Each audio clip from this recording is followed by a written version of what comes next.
Okay, today's hearing will be on changes in Flickertail Wind and the Zoning Commission. The purpose of today's hearing is not to discuss whether you are for or against the wind towers, just the proposed ordinance changes. We expect everyone to be respectful and not be disruptive. Law enforcement is here to assist if anyone does. We know this will be a long hearing, so we appreciate all your patience and cooperation.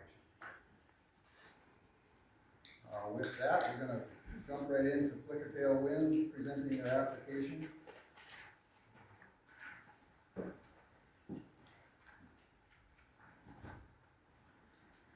Morning, Zoning Commission members. Morning. I think the last time I was in front of you, I committed that we want to get this right. And what is getting it right? And I think we start with what is the intent in the zoning. This isn't about Flickertail Wind. It isn't about a specific project. It's about the county's zoning ordinance. And our zoning amendment application is authorized, even though some people think that maybe what we're doing isn't correct, but it is authorized in the zoning ordinance itself. We wanted to avoid any view that a wind developer, a wind project is trying to do something. So this is a full transparent process, right? So we've worked with the county all the way along, trying to understand, clarify, and based on the feedback and our understanding, what we're putting forward is truly the intent of the zoning ordinance. There's always been wind energy zoning for the past several years. We had a hearing last, I guess it'd be not just last year, but previous years about certain aspects. What we aren't asking for is any changes to setbacks or anything. This is really about process, designating where the intent for wind energy to be. And I'm not going to speak too much longer because, from our perspective, we've got the expert, someone that has been doing energy projects in North Dakota well over 15 years. In my view, one of the best lawyers in practice in North Dakota when it comes to these types of matters. And so we want it to be a resource for the county to say, ask questions. We're going to share our view. We presented that. We're having a hearing on it. We're here to answer questions, provide any information that we can, and we're here to kind of work with the county, not trying to push anything on the county. We're really focused on what is the intent. So introduce Molly Smith. She works for Frederickson and Byron, and she's going to help walk through our proposed zoning amendments. There's a fair amount, but it's pretty simple what is being proposed. So Molly will do a great job walking through that there. We've got some materials that we'll hand out to you, but thank you for. Thank you. So nice to meet you all. Molly Smith, as well said. So Sorry for no podium. that's okay. I'm good. As long as you're good, I'm good. I'll just hold my stuff and it will all be good. Wells does have some documents he's going to hand out, and I'll get into why we're handing them out. But basically, it's a consolidation of what is on the website as far as all the amendments into one document. So I'll walk through that. But I think you can go ahead and hand them out. As well said, yeah, so they're each individual pages of these materials. So as well said, when we came at this, we understand that there was a question about where wind energy is authorized in the county. Not that it's understood it is authorized, but where. And I think we understood also that the intent was for it to be authorized in agricultural districts. That's where the projects are typically constructed. So our goal in submitting our application, we had a couple of things in mind. One is make it clear where wind is authorized and offer some clarifying things like a definition to make it clear what that constitutes. What is a wind energy project? Most ordinances include that. The other purpose was to align some statutory requirements for zoning ordinance amendments. There's specific statutory requirements on notice, including like 2 consecutive publications before a hearing. And so right now, the ordinance as it stands didn't have that worked into it, and we thought it was important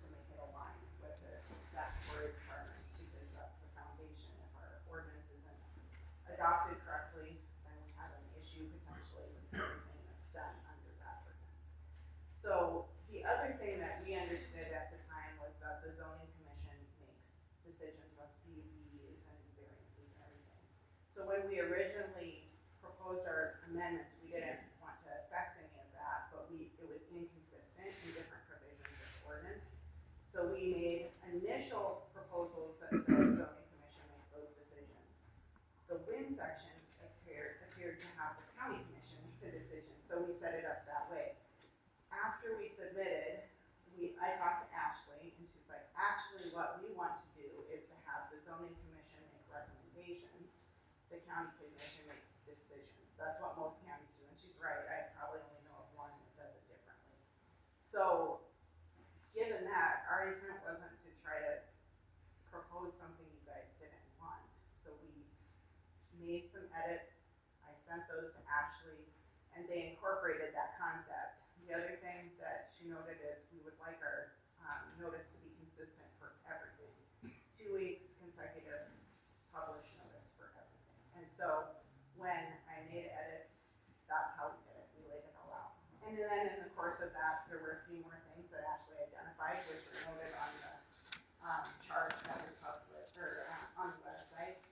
Ultimately, we ended up with kind of this group effort to create this ordinance. Again, it wasn't intended to change any of the substantive pieces of the wind section. It was actually just to clarify that it's authorized, and in the end, we have these other edits to make conforming edits throughout the document. So, with that, I think we'll hand out this consolidated version, and maybe you guys all already have it. The other thing I have is just a proposed resolution, and I'll get to that at the end. But if you look at the chart, I do want to make it really clear that what is proposed in the chart here is not different from what's on the website. The only differences I've noted, and those differences are very, very minor things. So an example would be, there was a question about if we say the county commission has to do something after public hearing, who is conducting the hearing? And I guess the intent is for the zoning commission to conduct the hearing. So I added, on the very first provision, I added by the zoning commission to make it clear that it isn't both bodies that have to do that. So those are the types of edits that are in here throughout. If you look at all of the edits collectively, they are really grouped into clarifying the authorization in the wind ordinance, clarifying zoning commission makes recommendations, county commission makes decisions, and aligning with the state statute on amendments. That's the bulk of it. And so if we go through, I won't point out all the little pieces, but the blue notes are just my notes saying, after I read this, when I consolidated it, I think this word should be in here because this is consistent with the rest of the document. The green ones were things where they just like didn't get copied and pasted in. Like you could even see two zoning and county next to each other and then you could get stricken. So they're very minor edits there. Ultimately, if you look at section 10, because I do want to emphasize this isn't intended to change the intent of the ordinance in section 10. If you look at section 10, so originally we had just proposed agricultural district as the authorization. It was brought to, you already have generation facilities in industrial, so it kind of does make sense to add industrial, and the other suggestion was commercial. We don't necessarily have an opinion one way or the other, but we're fine consolidating the edits and making that proposal. The definition that's proposed is a very standard definition of all the components that are in a wind energy facility. This this isn't intended and it doesn't authorize separate facilities. So somebody wants to build a solar facility, that's not an associated facility. An associated facility is something that they have to have each other in order to operate. A solar facility would be a separate generation facility. So I just want to make it clear, this isn't intended to broaden what is authorized. That is a separate thing. And I actually just asked one of my colleagues, "Hey, do we have a standard definition?" And she provided it that we used in other ordinance proposals.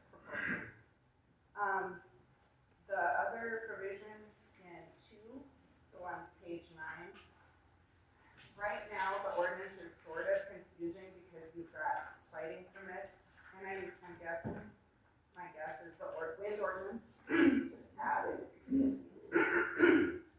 The wind ordinance was added like as a separate, wholly separate document that kind of got incorporated into your ordinance, I'm guessing. And if that was the case, it talks about citing permits, the rest of your ordinance talks about conditional use permits.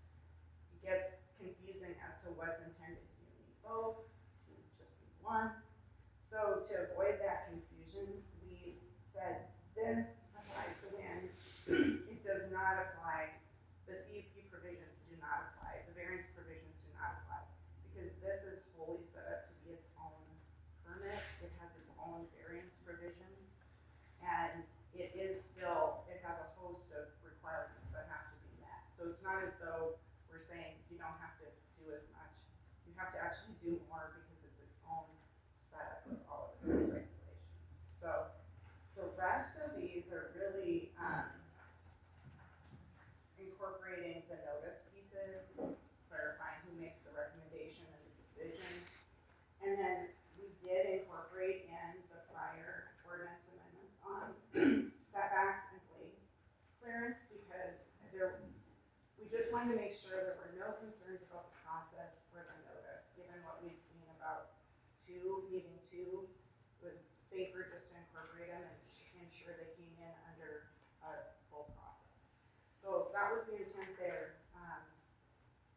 With that, I mean, I'll stop there and see if you guys have any questions